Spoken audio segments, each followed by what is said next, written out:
Hello everyone, I am Dr. Hiren Panwara. I am a pediatric radiologist working at NHSRCC Children's Hospital in Mumbai. So today I'll be speaking on the MRI, its basics, safety and its practical application from the anesthesia point of view. So today's topic will be subdivided under these headings: the MRI basics, MRI safety, sequences and their applications, indications of the MRI and regional anatomy of the brain and neck, and few exemplary cases of the airway obstruction. So starting with the MRI basics.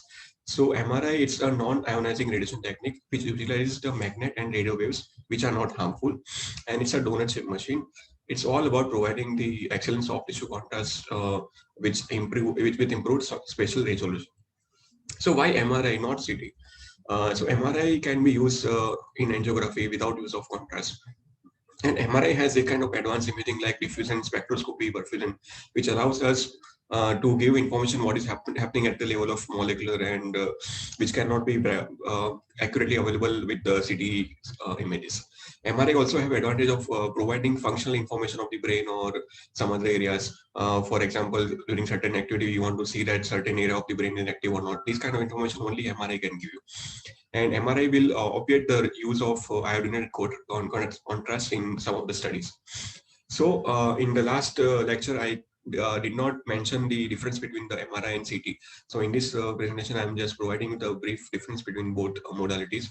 So as we know that MRI uses magnetic resonance and CT uses X-ray through the body. And the strength of the MRI is indicated by the Tesla. And over worldwide and India now, 3D MRI is the acceptable MRI scanner to provide good scan quality. And in CT, the greater the number of slides, the sharper the quality of the scan. For example, 256 slides CT machine will be having more sharper quality and more fastest speed as compared to the 128 and 64 slides. The purpose of MRI is mainly to provide the detail in the image and to obviate the need of the contrast. CT also can be used in most of the situation, especially when we need the imaging very fast in a case of trauma or stroke. And CT is useful when we want a quick assessment of the and like soft tissue, blood vessels, bone at the same time. Radiation, we know that an MRI doesn't have any ionizing radiation, but CT does have some sort of X-ray radiation, which is negligible as compared to its advantages. And it has to be cautiously used when using with children. Contrast agents, MRI, we use gadolinium-based dye, which is relatively safer than the CT use contrast. And CT, we use iodine-based or barium sulfate contrast, which has got some mild side effect, but not much. Duration MRI will be a longer study, and it will vary between 15 to 45 minutes depending on the area scanned. However, CT is quickly done and it takes only 5 to 15 minutes. Some patient may feel claustrophobia because MRI is a large tunnel and a longer scan time, but that's not the problem in CT. Of course, the MRI is more costlier and it is not widely available, and the CT is cheaper as compared to the MRI, and it's widely available even in small towns and villages. So the principle of MRI is based on nuclear magnetic resonance principle, in which the MRI uses the magnetic spin property of the certain atoms, which can absorb and re-emit the radio frequency energy when they are aligned to the magnetic field. We use the hydrogen atom for obtaining imaging because hydrogen atom is the main constituent of the water molecules, and the water molecule consists of 60 to 70% of the our whole body uh, structure. So that's why the hydrogen atom is good. Here is the example that the hydrogen atoms are D-phase, and when we impart the radio frequency pulse, they will come aligned and in phase, and they impart energy. Now, what are the components of the MRI? So components of the MRI, they have main four components, in which one is the primary magnetic field. That is the static magnetic field, and it imparts it is continuously on, so we should be very careful. Second part is gradient magnets. So gradient magnets, they are useful for the alteration of the magnetic field variation in certain area in specific location in XYZ axis. It is also useful to obtain the images in the different planes.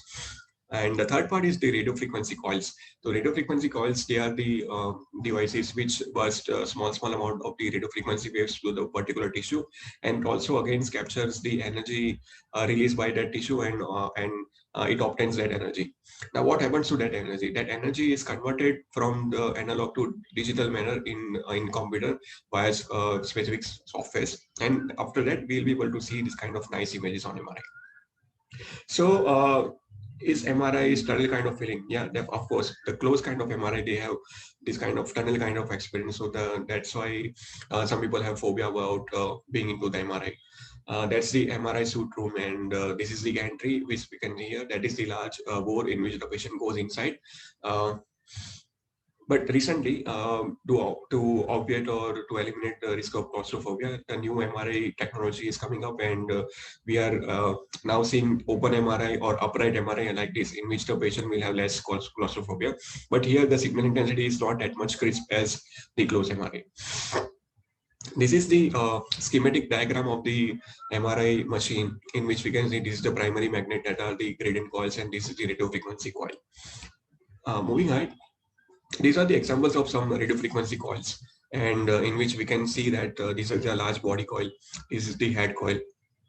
This is the head and spine coil for the small bachus in the small neonates and the infants, in which we can do the scan entire head and spine in one setting without changing the coil. And this is the flex coil, which is used for the musculoskeletal applications. Then moving on to the MRI safety. So we should be aware about the MRI safe zones. So MRI safe zones, they are divided into 4 parts, in which the zone 1 is it is the area outside the MRI suite, and it should be freely accessible to public without any restriction. The zone 2 contains the restriction area or nursing session, in which the patient interview will be taken care, and they are supervised by the nurses. The zone 3 and zone 4, they are the hazardous area. The zone 3 contains the MRI control room, and the access of this room should be strictly controlled, and only screen patient or personnel should enter. The MRI scan room is the most hazardous environment. The access should be strictly controlled. Only screen patient and personnel should enter, and there should not be any paramagnetic items going inside. So before entering the tunnel, these are the checklists that you have to follow. At the entry gate of the MRI machine, we should have one metal detector, and the patient and their relative should be screened by this kind of metal detector. And patient should not go inside with the mobile or any credit card, or we should take up a history of any internal cardiac pacemakers, any ferromagnetic substance like aneurysmal clips, certain cochlear implants, or stents in anywhere in the body. These are the main thing which we should be highlighting before letting patient inside. There is another barrier which is inside the MRI room, which is indicated by this kind of yellow and black strip. So the area inside this is very highly hazardous. And if any stainless steel or any ferromagnetic properties goes inside, like for example, this is a stainless steel chair which went inside and it got stuck to the bore. This can be quite dangerous, and it can cause damage to the patient. So we should be very careful, and we should take this thing seriously. Now, there are some terminology for devices which is useful. So they can be divided into MRI safe, conditional, and unsafe. So the MRI safe practical devices are the devices which does not pose any hazards in any environment. So they can be safely used, and they are shown by this kind of green square. The MRI conditional, they are shown by this kind of yellow triangle, and they pose no hazard in certain specified MRI environment, but they can be not suitable for different kind of environment. So for example, 1.5T compatible devices, they may not be compatible with the 3T, and we have to read carefully the manual instruction before using any devices.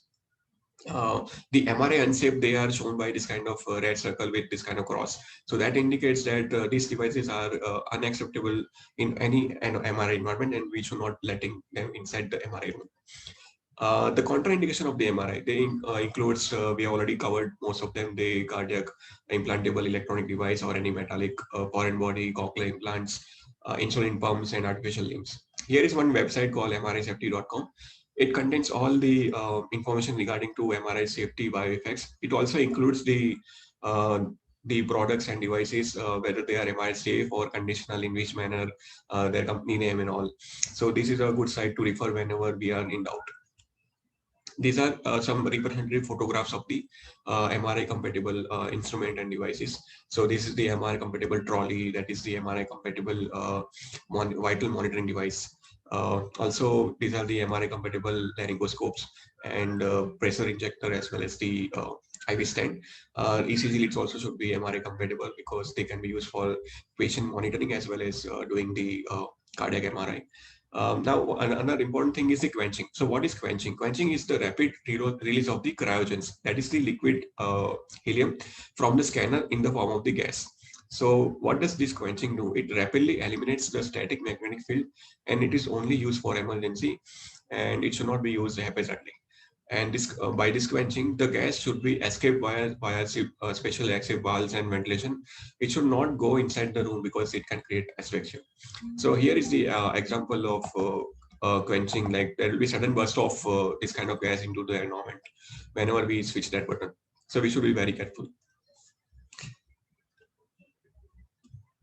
MRI contrast, as we know that we use gadolinium-based contrast because it has got paramagnetic properties. And gadolinium-based contrast, they are used with the T1 weighted images because T1 has got shortening of the gadolinium, and it is useful to detect this kind of lesions enhancement as well as characterize of the lesion. It is also useful to obtain MR angiography images. It assumed to be safe and with little side effects. However, the one concern is of nephrogenic systemic fibrosis, which is a potentially very serious conditions involving the skin and subcutaneous tissue with induration and swelling. And we should be very cautious in a patient with renal impairment. Whenever the eGFR is less than 30 ml per minute per 1.7 meter square, we should avoid this kind of gadolinium containing contrast agents. Now, the tips and tricks for taking the good images. So, pediatric MRI images, they are difficult to obtain because the field of view is small, and we have to give adequate patient preparation. We have to provide them friendly environment so that they can be comfortable, and we should be teaching our each others via peer-to-peer networking so that we know. We are up to date with the current knowledge of how to obtain pediatric MRI. We should have standardized protocols for the pediatric MRI sequences separately. So what are the preparation before the MRI? So we should be telling the patient about the timings, and they can go to washroom before MRI. We should be having one questionnaire list with consent, and the anesthetist must be consulted in special situation in if the patient is having some sort of breathing issue or patient is having some running nose or cold cough before sedation. And we have to tell them that there will be noise in the MRI room, so they are aware, and uh, they are determined by doing MRI.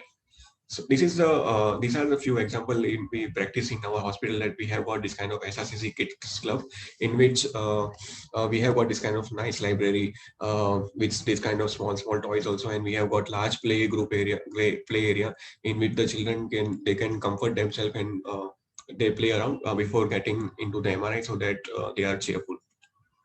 We also have this kind of tunnel kind of concept in which we have got those who are slightly bigger children who can understand, we ask them to let go inside and stay for some time so that they have some sort of idea that what will happen into when they enter into the MRI machine. So that reduces their anxiety and fear.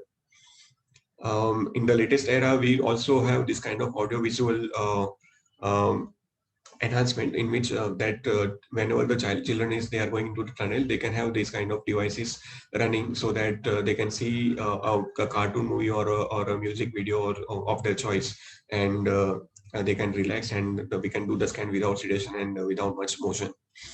Now, what are the indications of the anesthesia in the MRI? So the patient who are having significant claustrophobia, or those who are having any movement disorder or any neurological indications, and if a patient is having uncontrolled airways, in those kind of situations, we should do anesthesia. The guidelines for sedation in anesthesia is 6-4-2 regimen, which is provided by our anesthesia team. So for solid food and formula week, ideal fasting time is 6 hours. For breast milk, it is 4 hours, and for clear food, it is 2 hours. We also make sure that when the neonates and small infants are there, they should be wrapped in the blanket, because MRI room has got very low temperature, and we should not cause hypothermia, induced burns, or toxicity to them. Another technique to prevent sedation is that fixed, swaddle, and sleep technique in the neonates that we can use to obviate anesthesia in those kind of patients. Moving on to the sequences and their clinical applications. So we should be thorough about the basic terminology, like the source, low signal intensity or hypo signal intensity. It is shown by black color on MRI. Intermediate signal intensity or iso-intense indicates gray color. And the high signal intensity or hyper intense signal intensity, it is indicated by the white color on MRI image. So what are the sequences? The sequences, they are the combination of the radio frequencies, pulses, and gradients in different permutation and combination, and which are the building blocks for the MRI series, as we are seeing here. The important one will be going through and their applications. So what is TR and what is T? These are the basics to obtain any MRI sequence. So TR is the time between the two excitation. And what is T? T is the echo time. That is the time interval between the excitation given and the signals they are measured. So this is the basic difference between the TR and TE. Generally, the T1 weighted images will have short TR and short T, and the T2 weighted images will have long TR and the long T. Now moving on to the T1 weighted images. So the T1 weighted images, they are useful for obtaining anatomy. I'm not going to very detail about the physics, but I want to highlight that like whenever we are measuring the signals from the MRI, it always measures along the y-axis or along the axis of the transverse magnetization. So whenever we apply the radio frequency pulse, the fat will be more near to the transverse magnetization on repeated pulses as compared to the water. So the fat will be so the signal from the fat will be obtained more, and they will be hyper intense on T1 weighted images. So that's the basic concept regarding the T1 weighted images, why the fat is brighter than the water. So this is a corresponding musculoskeletal image of the T1, in which we can see subcutaneous fat being hyper intense as well as the fatty marrow. And this is the example of the brain image in which the CSF looks darker because it contains fluid signal intensity. The white matter will be bright on T1 weighted images and the gray matter will be gray. So on T1 weighted images, the things which are black are the air, calcium, cortical bone, as you can see here, and the rapidly flowing blood. And the structures which will be having hyper signal intensity, they are the fat, they are the blood, gadolinium based contrast agent, melanin or high protein containing structures. These are the bright signal intensity on T1 weighted images. Now moving on to the T2 weighted images. So T2 weighted images, the characteristic finding would be that it will be the fluid signal intensity will be bright on the T2 weighted images. For example, here is the brain image which shows that the CSF is bright on T2 weighted images, and almost many of the pathologies will have water inside, and especially the edema surrounding the lesion and all. So they are best assessed on the T2 weighted images. So whenever you are assessing pathology, we should look at the T2 weighted images for their characterization. The important tip to look for the T1 or T2 weighted images is to look at the fluid content structures. For example, CSF in the brain, gallbladder or urinary bladder in the abdomen. If they are bright, then likely that you are dealing with the T2 weighted sequences. That's the basic differentiating point between the T1 and T2 weighted images. This is the example of brain, which is showing that CSF is high signal intensity here that we already covered. And the structures which are black on T2 weighted images are the air, calcium, cortical bone, and rapidly flowing blood. As we can see here, this is the rapid flowing blood in the vessel. And the structure which are bright on CSF, they are the fluid containing organ like gallbladder or urinary bladder or kidneys. And the CSF as well as any fluid will be bright on the T2 weighted images. Now, proton density sequence. So the proton density sequence, it is very useful in the musculoskeletal imaging to assess the ligaments, menisci, and cartilage. And it also useful in the brain to accentuate the difference between the gray matter and the white matter. Then moving on to the different weighted images, which is very important for the stroke imaging. And here the different weighted image is based on the principle to assess the movement of the particular tissue in that area. So it uses variance gradients, and the area which is having cytotoxic edema or highly cellular region, it will be bright on the DWI images and corresponding low signal intensity on the ADC images. So ADC is the counterpart of the DWI images, and this is very important to assess any area of ischemia or stroke or any highly cellular tumor or abscess or etc. Gradient echo sequences. So gradient echo sequences in which the SWI is the most frequently used sequence for the brain imaging, in which it has got higher sensitivity to detect this kind of gradient-based paramagnetic or diamagnetic or ferromagnetic substance. So the major use of this sequence is to utilize to search for any micro hemorrhages or to look for any iron deposition in the brain or calcium or those kind of things. So sometimes it can give you etiological clue based on the pattern of hemorrhage detected on the SWI. For example, this was a case of fungal infection in which we can see the kind of multiple peripheral dots within the lesions. So it is very important to detect hemorrhage. Fat suppression techniques, which includes flare and this stir sequences. So the stir sequence, it is basically used in the musculoskeletal imaging as well as also used in the MRI abdomen.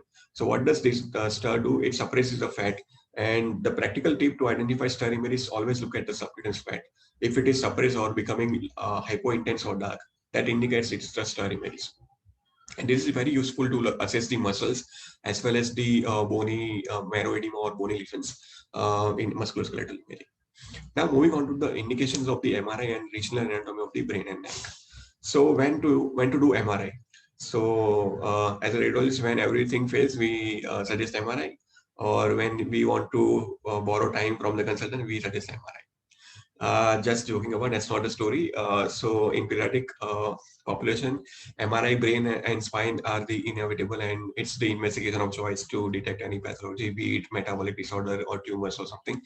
Cardiac MRI is also making its name in giving functional information in pediatric MRI as well as, and it is also useful in post-operative evaluation, especially in TOF patients. MRI face and neck, it is very useful to assess the soft tissue lesions as well as vascular malformations. In MRI abdomen, we used it for the characterization of the solid organ tumors as well as inflammatory bowel disease.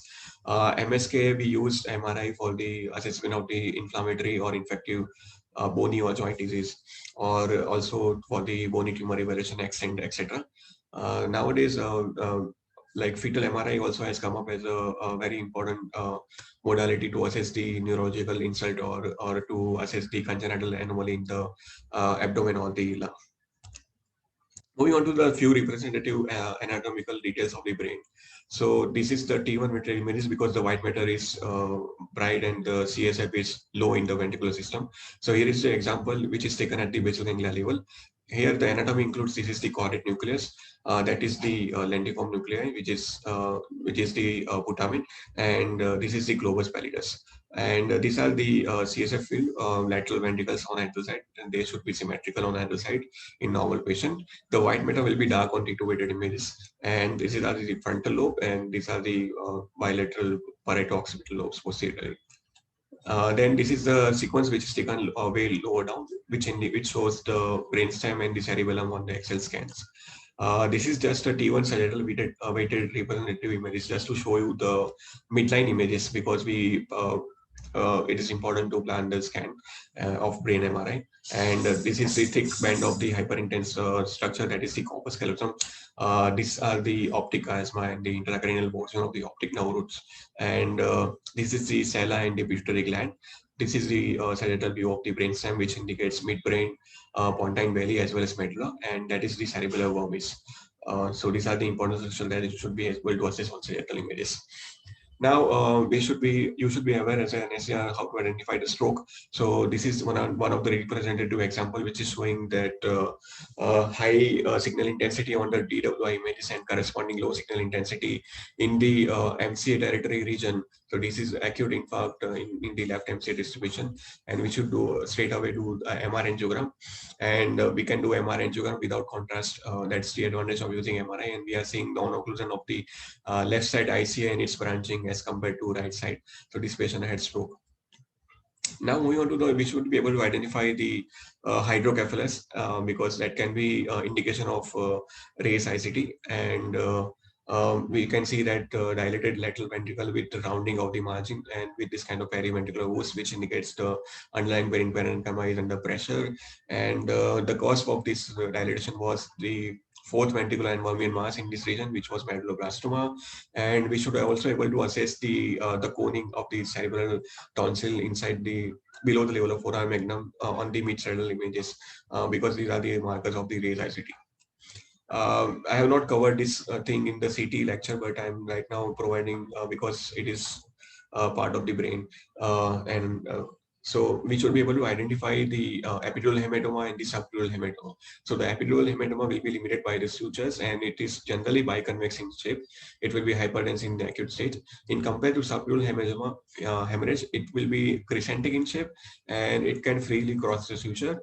And that's the main difference between the epidural hematoma and the subdural hematoma.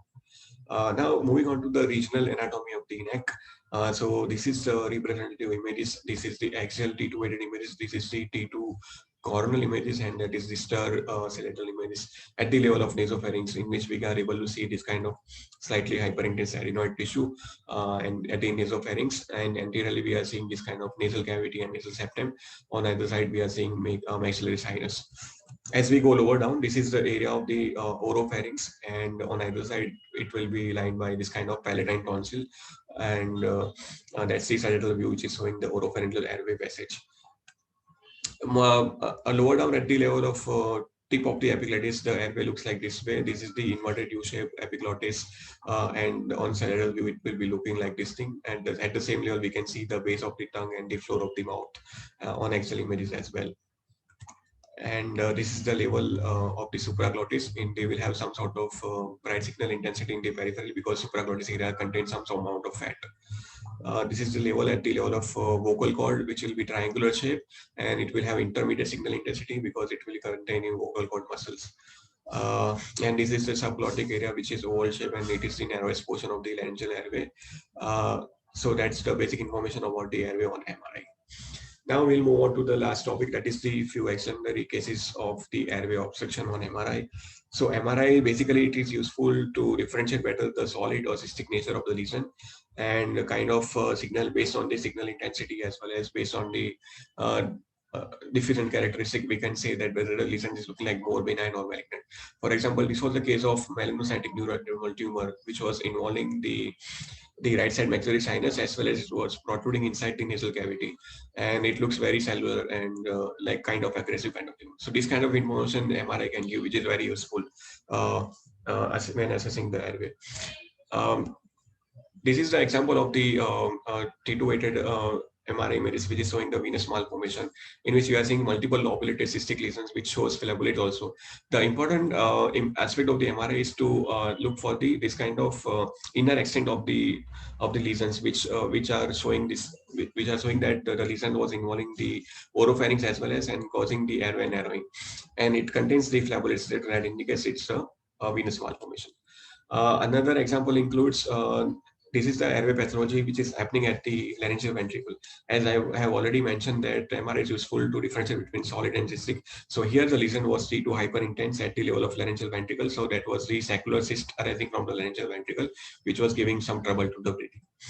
MRI is also useful to differentiate between the hemangioma and the subglottic cyst, because if it was hemangioma on post-contrast emission, it should show bright intense enhancement, but these are the T1 post-contrast images which doesn't show any enhancement and the central non-filling. So that is very important to distinguish between the hemangioma and the cyst, because the treatment will be different for both of the conditions. Sometimes MRI is useful for the characterization of the mediastinal lesion. For example, this was a kid who had left main bronchus narrowing, and the patient had compensatory hyperinflation of the left side and this kind of pneumothorax also. But we were not sure about what was the cause of this kind of left main bronchus narrowing. So we did limited MRI section, which was helpful in showing this kind of T2 hyperintense cystic lesion in the mediastinum, and it came out to be bronchogenic cyst. Then moving on to the last case, that is this case of 7-year-old boy who came with swelling in the neck, and the lesions were seen in the posterior triangle as well as paravertebral space, and it was initially labeled as venous malformations on the CT. However, when we did MRI, it showed that the nature of the lesions was serpiginous, and they had this kind of central T2 hypointensity. So this kind of central T2 hypointensity in the lesion it's a pathognomonic for the plexiform neurofibroma. So hence the MRI also helps in characterization of the lesions, and it causes this kind of it can cause external impression and airway narrowing and atrial compression also. So that is very important in terms of anesthesia. So to conclude, the knowledge of the basics of the MRI and sequence specific applications will help in solving the clinical questions. It is important to have knowledge about the MRI safety and use the MRI setup and compatible equipments wisely. And we should use MRI judiciously when it makes difference over CT and it can save radiation. Patience is the key to have good pediatric MRI imaging. It is sometimes where we see on the table only that certain area or the pathology is different on as compared to the clinical indications, and we have to prolong the scan. So we have to understand and make understand our NCR team that in pediatric setup, it's very much possible that on table only we have to decide that which are the more sequence to be added and what are the other area to be covered.